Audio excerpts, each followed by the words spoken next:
Hi my dear friends, hope you are all doing well. ഇന്ന് നമ്മൾ discuss ചെയ്യുന്ന topic Langston ഹ്യൂസിൻ്റെ ഹർലം എന്ന കവിതയാണ്. 1951 അദ്ദേഹം ഈ കവിത പ്രസിദ്ധീകരിച്ചത്. ഹർലം എന്നത് it's A place in New York. എന്നാൽ ലാങ്സ്റ്റൺ ഹ്യൂസ് എഴുതിയ ഈ കവിതയിൽ ഹർലം ഒരു സിമ്പിൾ, ഒരു പ്രതീകമായിട്ടാണ് ഉപയോഗിക്കുന്നത്, നോട്ട് ജസ്റ്റ് എ ലൊക്കേഷൻ. കവിതയിൽ ഹർലം എന്നത് ആഫ്രിക്കൻ അമേരിക്കൻ ജനങ്ങളെയും വിവേചനവും അനീതിയും കാരണം പോസ്റ്റ്പോൺഡ് ആയ അവരുടെ സ്വപ്നങ്ങളെയുമാണ് സൂചിപ്പിക്കുന്നത്. അപ്പം നമുക്ക് തുടങ്ങാം. What happens to a dream deferred. അപ്പോൾ ഈ ആദ്യ വരിയിൽ ലാങ്സ്റ്റൺ ഹ്യൂസ് ഒരു ശക്തമായ ചോദ്യം ചോദിക്കുന്നു. What happens to a dream deferred. Deferred എന്ന് വെച്ചാൽ പോസ്റ്റ്പോൺഡ് അല്ലെങ്കിൽ ഡിലേഡ് എന്നാണ് അർത്ഥം. അപ്പോൾ ഡ്രീം ഡെഫേർഡ് എന്നത് നീട്ടിവെക്കപ്പെട്ടതോ ഇല്ലെങ്കിൽ നിഷേധിക്കപ്പെട്ടതോ ആയ സ്വപ്നം എന്നാണ് അർത്ഥം. അപ്പോൾ ഇവിടെ ഉറക്കത്തിൽ നമ്മൾ കാണുന്ന സ്വപ്നമല്ല, ആക്ച്വലി മറിച്ച് ജീവിതത്തിലെ പ്രതീക്ഷകളും ലക്ഷ്യങ്ങളും ആഗ്രഹങ്ങളും അവകാശങ്ങളും, പ്രത്യേകിച്ച് ആഫ്രിക്കൻ അമേരിക്കൻസിൻ്റെ സ്വാതന്ത്ര്യവും സമത്വവുമാണ് സൂചിപ്പിക്കുന്നത്.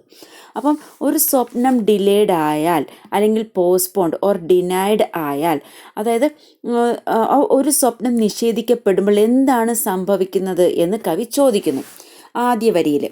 അപ്പോൾ അടുത്ത വരിയിലോട്ട് പോവാം. Does it dry up like a raisins in the sun. അപ്പം അതായത് ആ പോസ്റ്റ്പോൺഡ് ആയ ഡ്രീം പതുക്കെ അതിൻ്റെ ലൈഫും അതിൻ്റെ എനർജിയും നഷ്ടപ്പെടുമോ എന്നാണ് കവി ചോദിക്കുന്നത്. ഡ്രൈ എന്നത് ഒരിക്കൽ പ്രതീക്ഷയും ചൈതന്യവും ഉണ്ടായിരുന്ന ഒന്ന് കാലക്രമേണ വീക്കാവുക, ലൈഫ്ലെസ് ആകുക. കാരണം എന്താണ്? Because it is denied for too long. അപ്പോൾ ആ ഒരു വരിയിൽ, ഡസ് ഇറ്റ് ഡ്രൈ അപ്പ് എന്ന വരിയിൽ ഇറ്റ് എന്നത് ഡ്രീം ഡെഫേർഡ്, അതായത് നിഷേധിക്കപ്പെട്ടതോ നീട്ടിവെക്കപ്പെട്ടതോ ആയ സ്വപ്നത്തെയാണ് റെഫർ ചെയ്യുന്നത്. അപ്പോൾ പറയുന്നുണ്ട് does it dry up like a raisin in the sun. അപ്പോൾ വെയിലത്ത് കിടക്കുന്ന മുന്തിരിപ്പഴം ഉണങ്ങി റേസിൻ ആകുന്നത് പോലെ നിഷേധിക്കപ്പെട്ട സ്വപ്നം പ്രതീക്ഷയും ശക്തിയും നഷ്ടപ്പെട്ട് അത് വീക്കും ലൈഫ്ലെസ്സും ആകുമോ എന്നാണ് കവി ചോദിക്കുന്നത്. അപ്പോൾ ഇവിടെ നിരാശയാണ്, ഒരു നിരാശയുടെ സ്വരമാണ് ഇവിടെ കൊടുക്കുന്നത്. Or fester like a sore and then run. അപ്പം സോർ എന്ന് വെച്ച് കഴിഞ്ഞാൽ മുറിവ്, വൂണ്ട്.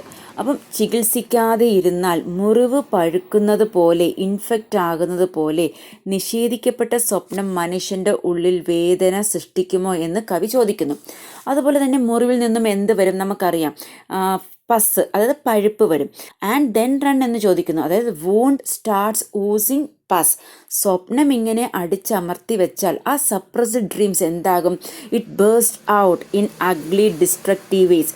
ചുരുക്കത്തിൽ രണ്ട് കാര്യങ്ങളാണ്. ഒന്ന്, ഒരിക്കലും നിറവേറാതിരിക്കുന്ന സ്വപ്നം മനസ്സിനുള്ളിൽ വേദനയും കോപവും നിരാശയും ഉണ്ടാക്കുന്നു.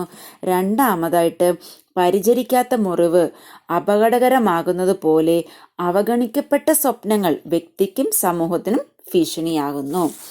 Does it stink like rotten meat. Stink എന്ന് വെച്ച് കഴിഞ്ഞാൽ അൺപ്ലസൻറ്റ് സ്മെല്ലാണ്.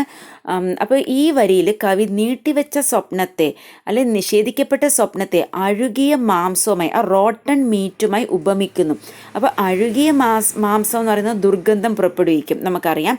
അപ്പോൾ ആ സ്റ്റിങ് അല്ലെങ്കിൽ ദുർഗന്ധം റെപ്രസെൻ്റ് ചെയ്യുന്നത് ആ നിറവേറാത്ത സ്വപ്നങ്ങൾ സമൂഹത്തിനും വ്യക്തിക്കും കോപം, നിരാശ, അതുപോലെ മാനസിക വേദന എന്നിവ ഉണ്ടാക്കുന്നതിനെ സൂചിപ്പിക്കുന്നു.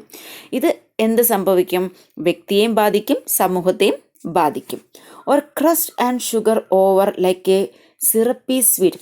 Or crust and sugar over എന്നത് ഹാർഡും അതുപോലെ ഷുഗറി ലെയർ ടോപ്പിൽ ഫോം ചെയ്യുന്നതിനെ റെഫർ ചെയ്യുന്നു. അപ്പോൾ സിറപ്പി സ്വീറ്റ് എന്ന് റെഫർ ചെയ്യുന്നത് സംതിങ് ദാറ്റ് ലുക്സ് സ്വീറ്റ് അല്ലെങ്കിൽ attractive on the outside.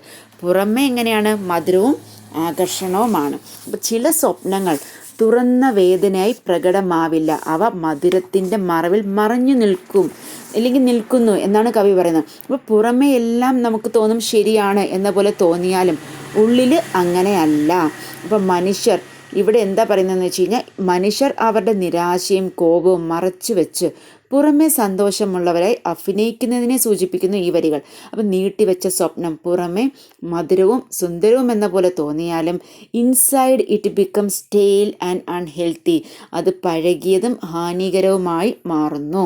May be it just sags like a heavy load or does it explode. അപ്പം ഈ ഹെവി ലോഡ് എന്നത് റെഫർ ചെയ്യുന്നത് സൈലൻറ്റ് ലോങ് ടേം സഫറിങ് ആണ്. Explode എന്നത് refer ചെയ്യുന്നത് sudden uncontrollable റിയാക്ഷനുമാണ്.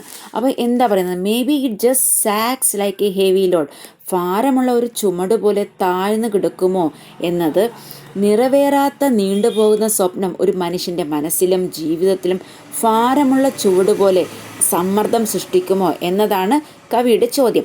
Zag എന്നത് സൂചിപ്പിക്കുന്നത് തളരുക, ക്ഷീണിക്കുക, ഇല്ലെങ്കിൽ സമ്മർദ്ദം കൊണ്ട് താഴ്ന്നു പോകുക എന്നതാണ്. So the dream doesn't die. പിന്നെയോ it weighs a person down. എങ്ങനെയെല്ലാം ഒരു പേഴ്സണെ ഭാരമുള്ളതാക്കുന്നു, ഇമോഷണലിയും മെൻ്റലി. അപ്പോൾ കവിതയിൽ കവിക്കുള്ള ചോദ്യം ഇതാണ്: നിറവേറാത്ത നീണ്ടുപോകുന്ന സ്വപ്നം ആദ്യം ഭാരമുള്ള ചുമട് പോലെ മനുഷ്യനെ തളർത്തുമോ? പക്ഷേ ആ ഭാരമൊക്കെ വളരെ കാലം സഹിക്കേണ്ടി വന്നാൽ അത് പെട്ടെന്ന് പൊട്ടിത്തെറിക്കുമോ? അതാണ് ലാസ്റ്റ് വരിയിൽ ചോദിക്കുന്നത്. Or does it explode. അപ്പോൾ ഇൻജസ്റ്റിസും ഡിനയലും കണ്ടിന്യൂ ആയാൽ ഈ പ്രഷർ എല്ലാം സഹിക്കാനാവാതെ ആകും. അപ്പോൾ സൈലൻറ്റ് സഫറിങ്ങിന് പകരം അത് ഒരു പൊട്ടിത്തെറിയായി മാറും. ബേസ്റ്റ് ഔട്ട് വയലൻ്റ്ലി ആസ് എങ്ങനെയുള്ള രൂപങ്ങളിൽ? Anger, rebellion, riot or social upheaval. ചുരുക്കത്തിൽ എന്താ പറയുന്നത്, ആ നിഷേധിക്കപ്പെട്ട അല്ലെങ്കിൽ ആ നിറവേറാതെ പോയ സ്വപ്നം ആദ്യം ഭാരമുള്ള ചുമട് പോലെ മനസ്സിനെ തളർത്തും. പിന്നീട് ആ ഭാരമൊക്കെ വളരെ കാലം സഹിക്കേണ്ടി വന്നാൽ അത് പെട്ടെന്ന് പൊട്ടിത്തെറിയാകാം. ഇനി നമുക്ക് ഈ കവിതയിൽ തീംസ് ഒന്ന് ഡിസ്കസ് ചെയ്യാം. അപ്പോൾ ഫസ്റ്റ് തീം എന്നത് തന്നെ ഡെഫേർഡ് ഡ്രീംസ് എന്നതാണ്. അപ്പോൾ കവിത പ്രധാനമായും എന്താണ് പറയുന്നത്? ആഫ്രിക്കൻ അമേരിക്കൻസിൻ്റെ നിറവേറ്റപ്പെടാതെ അതുപോലെ നിഷേധിക്കപ്പെട്ടതുമായിട്ടുള്ള ഡ്രീംസിനെ കുറിച്ചാണ്. ഇനി രണ്ടാമത്തെ തീം എന്ന് പറയുന്നത് റേഷ്യൽ ഇൻജസ്റ്റിസ് ആൻഡ് ഡിസ്ക്രിമിനേഷൻ, അതായത് വിവേചനവും അസമത്വവും, റേസിസം, ഇനീക്വാലിറ്റി, സോഷ്യൽ ഇവയെല്ലാം കാരണം ആഫ്രിക്കൻ അമേരിക്കൻ ജനങ്ങളുടെ സ്വപ്നങ്ങൾ ഡിലേ ആകുന്നു എന്നതിനെക്കുറിച്ചാണ്. അടുത്ത ഒരു തീം എന്ന് പറഞ്ഞു കഴിഞ്ഞാൽ ഫ്രസ്ട്രേഷൻ ആൻഡ് പെയിൻ. സ്വപ്നങ്ങൾ അവഗണിക്കപ്പെടുമ്പോൾ അത് മനസ്സിൽ ദുഃഖവും കോപവും വേദനയും സൃഷ്ടിക്കുന്നു. ഇനി decay and loss of hope. അപ്പോൾ ഡെഫേർഡ് ഡ്രീംസ് ഒരു സ്പോയിൽഡ് ഫുഡ് പോലെയാണ്. റോട്ടാകുന്നു, ഡ്രൈ അപ്പ് ആകുന്നു, അല്ലെങ്കിൽ അതിൻ്റെ വാല്യൂ നഷ്ടമാകുന്നു. ഇനി അടുത്തൊരു തീം എന്ന് പറഞ്ഞു കഴിഞ്ഞാൽ ആങ്കർ ആൻഡ് പോസിബിൾ എക്സ്പ്ലോഷൻ. അപ്പോൾ ദീർഘകാലം അടിച്ചമർത്തിയ വികാരങ്ങൾ ഒരിക്കൽ ശക്തമായി പൊട്ടിത്തെറിക്കാമെന്ന മുന്നറിയിപ്പാണ് അവസാന വരിയിലൂടെ കവി തരുന്നത്. I hope you are clear with this explanation. Thank you. Have a nice day.